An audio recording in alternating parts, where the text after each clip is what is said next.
Hi, welcome to the channel. Today's video is titled The British Empire, the Good, Bad, and Ugly Details of the World's Largest Empire.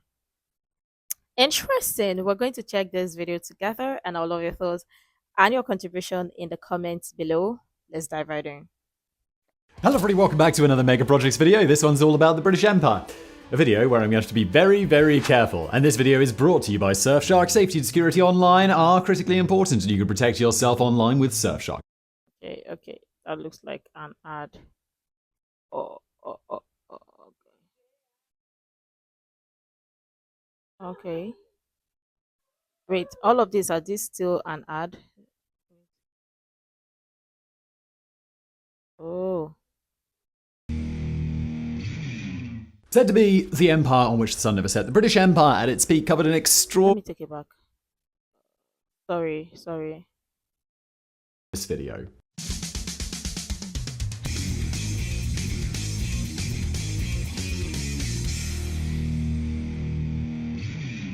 Said to be the empire on which the sun never set, the British Empire at its peak covered an extraordinary quarter of the landmass of the world, despite Britain itself accounting for just 242,495 square kilometers, about 94,000 square miles, making it only the 80th largest country in the world, wedged between Guinea and Uganda in terms of size, just in case you're interested, and I bet you were.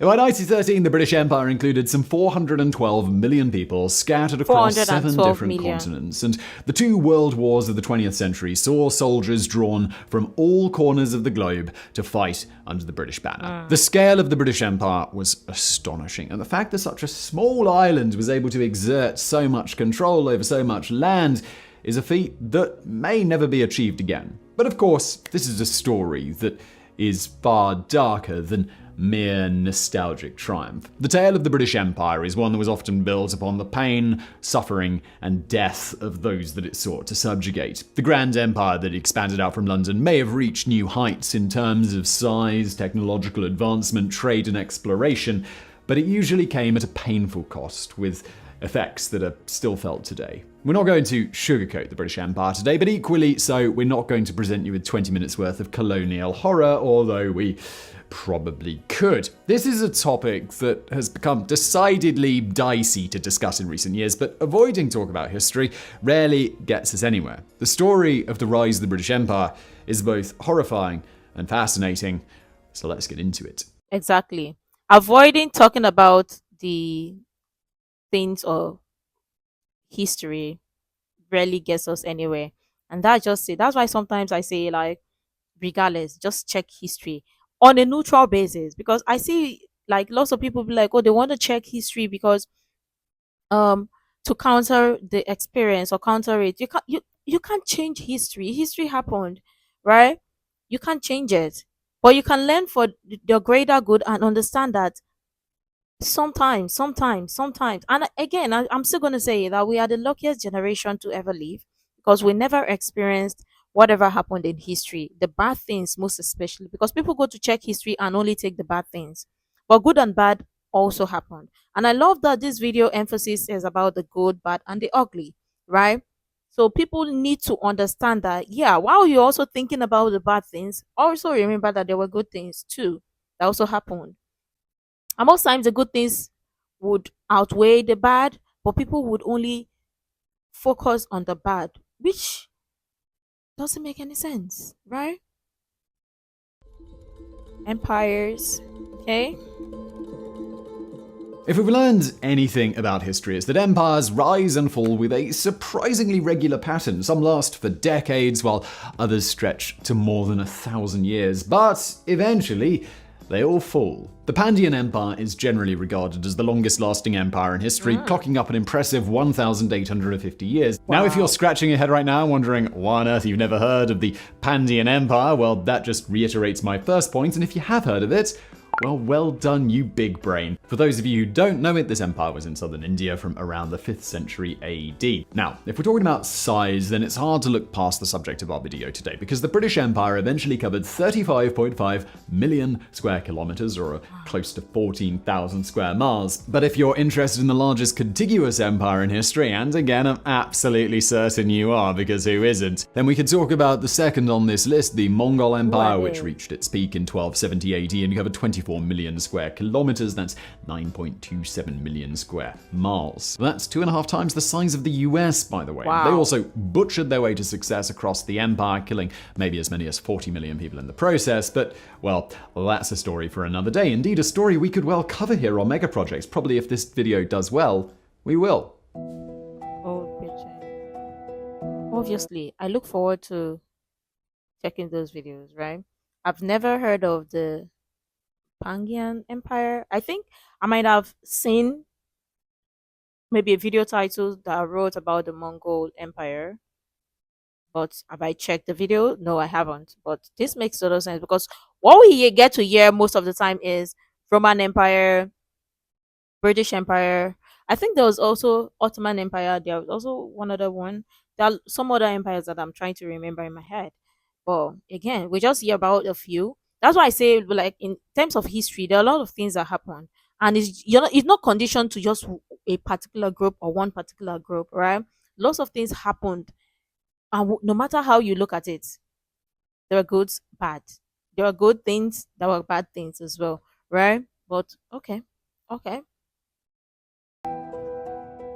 Considering how large the British Empire grew in such a relatively short period, it's important to remember where it all came from, because you don't need to go back to find a fairly insignificant nation. The British were beaten into submission by the Romans from 43 AD onwards, who ruled over the islands for about 3.5 centuries. Once the Romans left, Britain saw Germanic Anglo-Saxons arrive along with Vikings from Scandinavia. It's also worth pointing out that Britain was not a unified country at this point, with England, Wales, and Scotland operating independently, and at times with multiple groups fighting each other or begrudgingly coexisting. In 1066, Britain was invaded by the Normans, who eventually conquered Wales, most of Ireland, and gave it a damn good go up in Scotland. But if you've ever seen the movie Braveheart, you'll know how that one ended. Britain came under single rule in 1603, when James I of Scotland also inherited the English crown, and on May 1, 1707, the Kingdom of Great Britain was officially formed under the Acts of Union, which were passed in both English and Scottish parliaments. Now,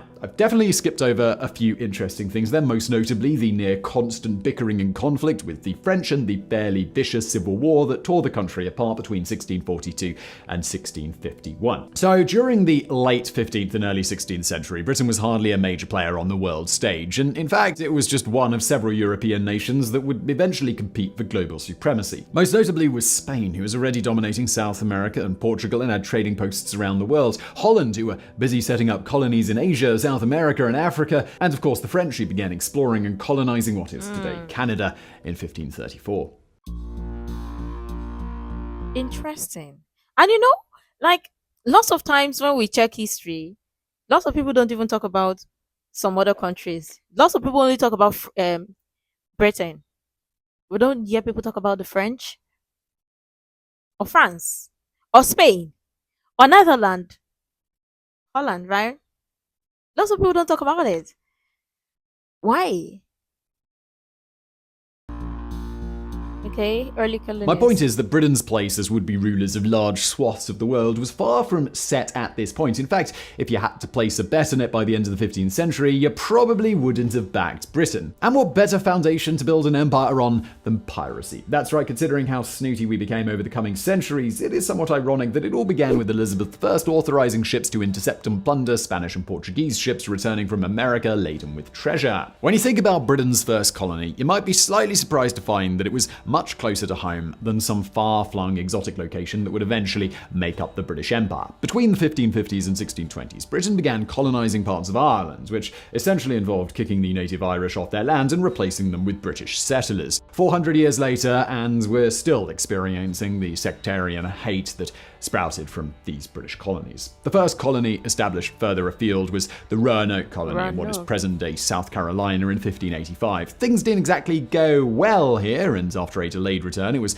found entirely abandoned in 1590 with no trace of its inhabitants ever found, apart from a cryptic message reading Croatoan carved into one of the buildings. And bizarre coincidence, I looked at what else I'm recording today, and I'm making a video about that very thing for another channel. There you have it. This was Britain's early foray across the Atlantic, but as we know, things progressed quickly from there.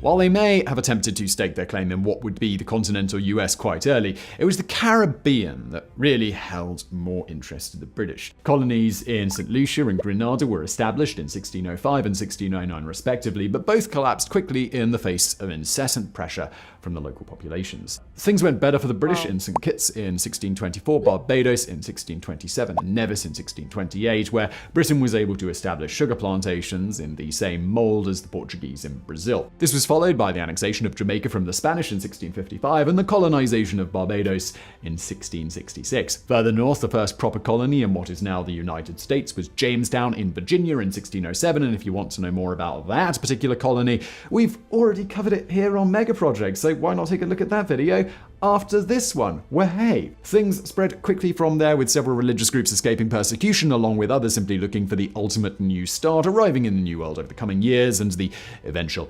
establishment of the 13 colonies came next. Now, the British got involved in some pretty dark acts as the empire expanded, but we can't talk about the establishment of the colonies in the Americas without addressing the monstrous elephant in the room. It's estimated that British ships transported roughly 3.1 million African slaves across the Atlantic to work in plantations in the Caribbean and North America. And that's the number of how many left Africa, with a mortality rate of 1 in 7. Perhaps as many as 400,000 to 500,000 slaves died en route under the most horrifying conditions. To our modern minds, this is little more than utter savagery, but this practice was wholeheartedly condoned by British authorities until 1807, when they finally abolished slavery. And let's be brutally honest here, the slave trade was a spectacular financial success, and much of Britain's early power was built upon this horrifying industry, with cities like Liverpool, Glasgow, and Bristol growing exponentially on the back of slavery. India. And so, from one heinous exploitation to another. When the British first arrived in India in 1606, it's fair to say that few would have dared dream just how significant India would become to Britain, the jewel in the crown as it came to be known. But things were not so cut and dry here. In the early days, the British East India Company, an organization set up to facilitate trade in the Indian subcontinent, established a series of trading posts along the coast with the full consent of either local tribes or the Mughal emperor. Britain by no means invaded India, and in fact it joined a series of European nations that were trading with groups in the region. However, and you knew this was coming, the East India Company slowly but surely began worming their way into power by purchasing land and at times using intimidation or just outright violence. They may have seemed like fairly innocent traders when they arrived, but the East India Company, which I should add also had an army of over 250,000 men, evolved into an insidious organization that began to quietly dominate large areas of India. India proved to be a goldmine for the East India Company, and consequently for Britain also. One of the major commodities was opium, which was increasingly exported to China. This caused such an addiction problem, it was banned by the Qing dynasty in 1729. Wow. But the British weren't about to allow a perfectly profitable business to collapse? Oh no, and this resulted in not one but two opium wars, which led to British and eventually French troops barging their way into China to restore order, and which led to Britain's 99-year lease of Hong Kong, by the way. Apart from opium, the British profited handsomely from India by selling on its raw materials with huge markups while taxing the population to within an inch of their lives. Things exploded in 1857 with the Indian Rebellion, where the local population rose with greater force than ever before, leading to the deaths of 6,000 British soldiers and, shockingly, perhaps as many as 800,000 Indian deaths. This was ultimately put down, but it led to the disbandment of the East India Company, with the British government taking formal control of India. But this was just the start. Famines had become a horrifying part of life in the Indian subcontinent, and the Great Famine between 1876 and 1878 claimed between 5 million and 15 million lives, depending on your source. This did lead to a series of policy changes that stabilized food production and distribution, and widespread famine was largely a thing of the past by the 20th century, with the major exception, of course, being the Bengal famine of 1943, in which up to 3 million people died. Before we move on, and to really give you an idea of the economic motherlode that India became to Britain, I'll leave you with the figure of $45 trillion. That is the number that the economist Utsa Patnaik recently calculated that Britain effectively made from its rule in India. Wow. A lot. Again, for me, regarding history, there were lots of good things, there were lots of bad things that happened. And for me, I don't just sit to dwell only on the negative. I also see it from a neutral basis, or neutral base to see how and why sometimes some things happen, right? And again, still boils down to us being the luckiest generation ever to not experience what happened in history. And I don't think any of us ever want that experience. We don't want that. The first true sucker punch delivered to that British stiff upper lip came with the loss of the 13 colonies in what is today the United States. In the years that followed, the British would attempt to portray an air of ambivalence over the loss of their colonies across the Atlantic, but they certainly put up a hell of a fight over them. The American Revolutionary War began in 1775 and lasted 8 years, in which things swung back and forth. Had the British been more decisive in the early years, it's entirely likely that this particular war would have gone the other way. But as the Continental Army grew in size and confidence, they eventually prevailed. And yes, there were also the French, who supplied money, troops, armaments, and naval support that helped to tip the balance. This was a fact conveniently forgotten in 2003 with the furious American response to the French decision not to join the Second Gulf War. I bet the cowardly French felt rather embarrassed when the US and Britain finally found all those weapons of mass destruction. Apparently, sometimes on mega projects we just like throwing hand grenades into the comment section, don't we? Why? Anyway, Britain's pain at losing the 13 colonies was eased considerably with another monstrous addition to the empire: Australia. While the Dutch had been the first Europeans to land on the continent in the late 17th century, it wasn't until James Cook landed there in 1770 that it was formally claimed by the British Crown. It's kind of unbelievable that someone could just land on a shore, raise a flag, and lay claim to a piece of land totaling 7.7 million square kilometers, or about 2.9 million square miles. Indeed, it was already a land populated by an indigenous population that had called it home for 65,000 years. And while we're talking about the Aborigines, Australia was claimed through proclamation rather than treaties, which had often been the case around the world for the simple and staggeringly obnoxious reason that the Aborigines were deemed too uncivilized to require treaties. And yes, everybody, the past was the worst. Britain began shipping convicts to Australia in 1787. The 13 colonies had been a favourite holiday spot for British criminals beforehand, but that particular resort was now under new ownership, and the vastness of Australia was seen as a perfect place to ship off all of those undesirables. Roughly 162,000 convicts made the journey up until 1868, but Australia was also proving to be hugely profitable for the Crown, with wool and gold paying off handsomely. Of course, you can't talk about the British Empire without also including Africa in the mix. At this point, okay. As the 20th century dawned, the British Empire was approaching its peak, and I know we barely touched on much of it. If you're wondering about Africa, well, a lot happened later. The British acquired its first colony in what is today South Africa from the Dutch in 1806 and slowly expanded from there, leading to an Anglo-Zulu War and two Boer Wars where the British suffered heavily but managed to cling on. As for the rest of Africa, well, that leads us to another preposterous white colonial act that came to be known as the Scramble for Africa, where 7 European nations, Britain, France, Spain, Portugal, Belgium and Italy, divided up Africa amongst themselves. Ever wondered about all those ludicrously straight lines that form many African borders? Well, now you know why. Britain, as the colonial Wait, what? Back? Well, now you know why. Back. That came to be known as the Scramble for Africa, where 7 European nations, Britain, France, Spain, Portugal, Belgium and Italy, divided up Africa amongst themselves. Ever wondered about all those ludicrously straight lines that form many African borders? Well, Now you know why. Britain, as the colonial superpower at the time, received the largest share and took it upon itself to try and civilize the natives. It's difficult to talk broadly about Britain's involvement in Africa because it was just so vast, but it often follows a fairly similar pattern. Usually, the British would choose a particular tribal ethnicity to rule over the rest of the country, which meant they could sometimes leave the dirty work up to others. The effects of this and the subsequent tribal hatred are still present to this day in Sudan and Nigeria, to name just two. Thank you. Thank you. Talk about the tribal war, tribal hatred. And you know what's interesting? Sometimes when I see or hear people say, "Oh, history, whatever, whatever."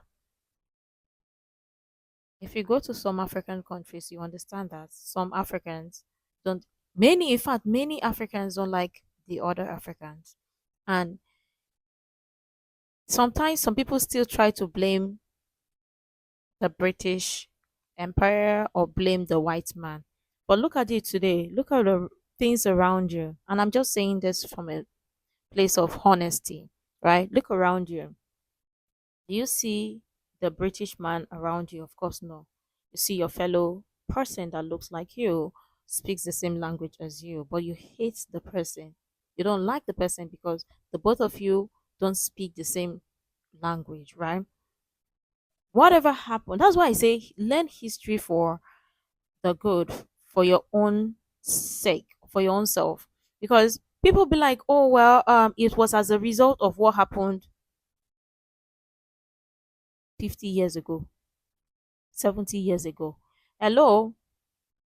That's why there was a particular video of mine that I said, why is it that people tend to inherit lots of generational war or generational conflicts more than generational blessings? Oh, no, they see generational blessings. Why are people not inheriting generational favor, generational prosperity? Why are people not inheriting that? You're inheriting generational enemies. Why?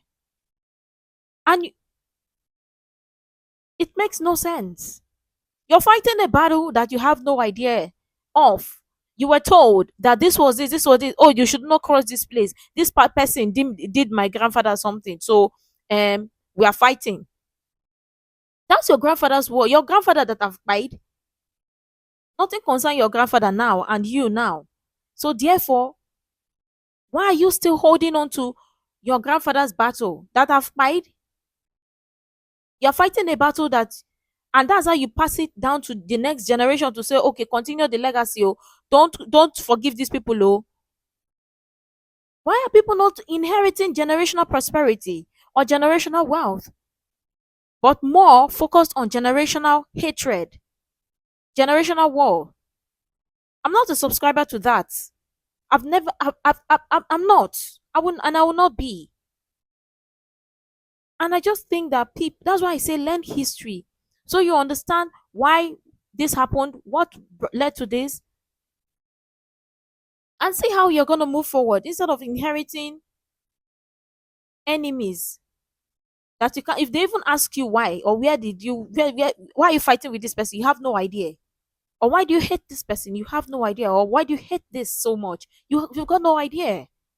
It's just based on what you were told or based on what you heard from your maternal family or your paternal family or your great grand paternal, whatever family.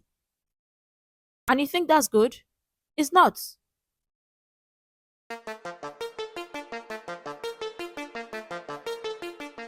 The British Empire reached its peak in 1921. The First World War had been catastrophic for everybody involved, but Britain had gained territory from the Germans in Africa. The war had also seen roughly 3 million soldiers and labourers from across the empire fight for Britain, a figure that would be more than tripled during World War II. Britain may have staggered victoriously from the second major conflict of the 20th century, but it was the beginning of the end for the largest empire that the world had ever known, which at its peak included 57 colonies, dominions, territories, or protectorates. Quite simply, the nation just didn't have the money or the manpower to cover such a vast area, and one by one, full independence came to countries across the empire. And much of it was remarkably peaceful. By that point, Britain wasn't really in a position to be dictating terms and probably quite enjoyed the role of handing out independence. independence, conveniently airbrushing the centuries of misrule out of the picture. In 1945, the number of those living within the British Empire outside of Britain itself was 700 million, but by 1965, that number had dropped to just 5 million, most of whom lived in Hong Kong. It's important to add that while many of the independence transitions were essentially peaceful,